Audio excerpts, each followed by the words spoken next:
Hey, you decided to join me on this intentional mom having an intentional summer challenge. And I'm excited about that because, we truly are stronger and better together. So thank you for joining me. I want to talk to us about creating a little structure. If you've ever been with me at a speaking event or you've been at one of my workshops, I like to always set context. So we want to set a context now for our summer. And what is it that we're going to be intentional about? And here's the thing. Each one of our answers is going to be a little different because each one of our families is different and unique. So surely what intentional looks like for each one of us will also be unique and special to our families, and it should be. At the same time, I want to support us all with some key principles that all of us can use in setting this up. So as we think about summer, we have this mixed bag of elation and excitement and then dread because it's like, I know what could happen. Our days could get away from us. Or maybe you're already looking at all the different opportunities that are coming your way for you to sign your kids up for camp or for this activity or for this workshop and all these different things. And you're just going, like we haven't even taken a full break and just had a good long sleep yet. All the same, that is the best time ever to get intentional because you want to be able to set the framework for your family before you start piling in all that other stuff. So as we set context, I want us to be clear. This is not about creating the perfect summer. This is not about everything going just as we planned. This is not about us having it all together and that we've got our art supply and crafty closet fully stocked and our house is fully fixed and cleaned and ready to go, and therefore now we're all set and ready for summer. No, being intentional is not about perfection. It's really about taking us where we are and then saying, where do we want to go? What direction are we headed? And whatever direction we head, we're going to go that direction on purpose, and we're going to do that together.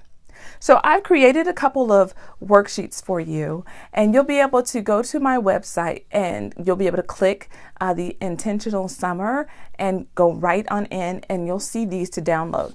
But the first page we're going to start with is this page that has the intentional summer at the top, and it has this scripture which I think is so perfect for where we are.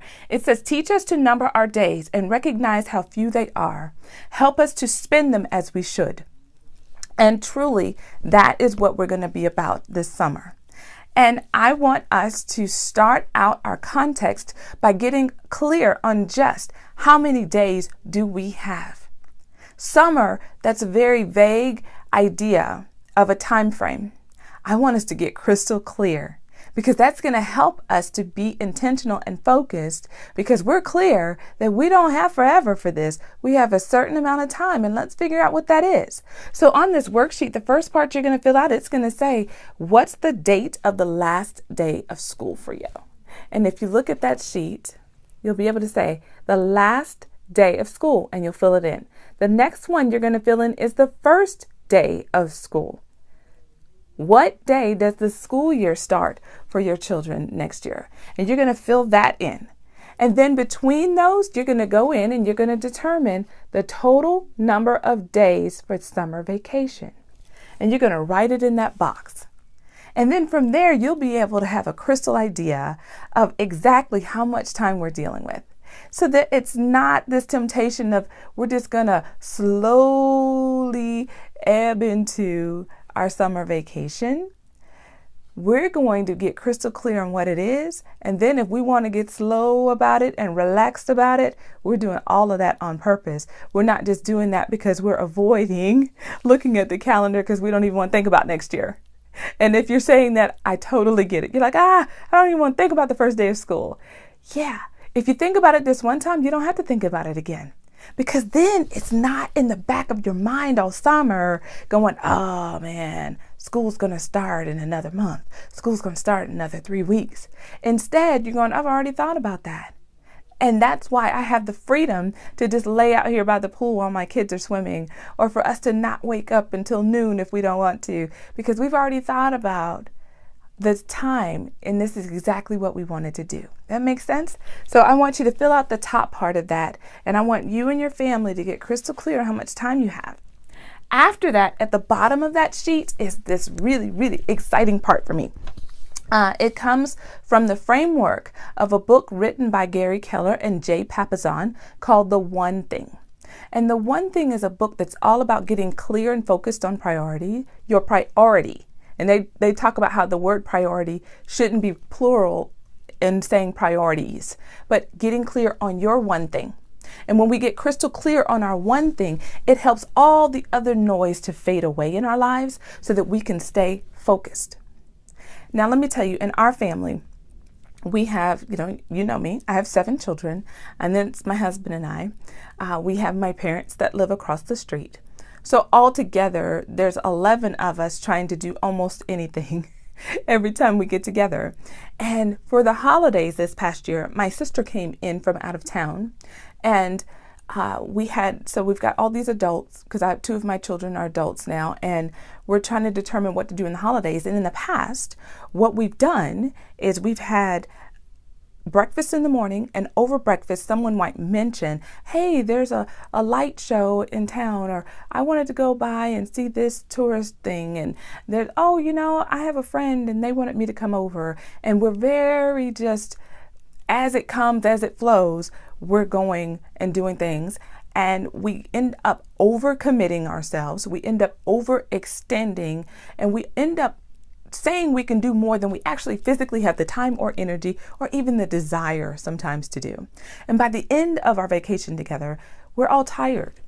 And I just knew I didn't want to do it that way this past Christmas holiday. So instead, I asked everybody, what is your one thing? And we sat down as a family and everybody named their one thing. The interesting thing about that is my sister greatly appreciated that. She said, when I come to visit you guys, I am taking a week of vacation away from work. And when I come down here and we rip and run and we go all day, I go back tired. So what would be important to me is that I get rest while I'm here, because I do want to get some sleep and some rest and just chill out. And I said, well, what if we don't start anything we do while you're here until after 10:30? She high-fived and was like, that's a beautiful plan. So her one thing is all of our activities must start after 10:30 in the morning, which she's from the East Coast. So it was like 11:30 for her body. She was like, this is heaven as far as I'm concerned. And then everyone else in the family named their one thing.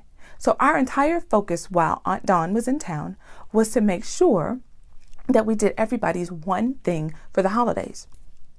Guess what? At the end of that holiday, it was absolutely magical. Everybody felt like they got their one thing done. Plus, we had bonus things. When we went to do somebody's one thing, one time we showed up and there was this other exhibit we didn't even know would be there, and we got to participate in that.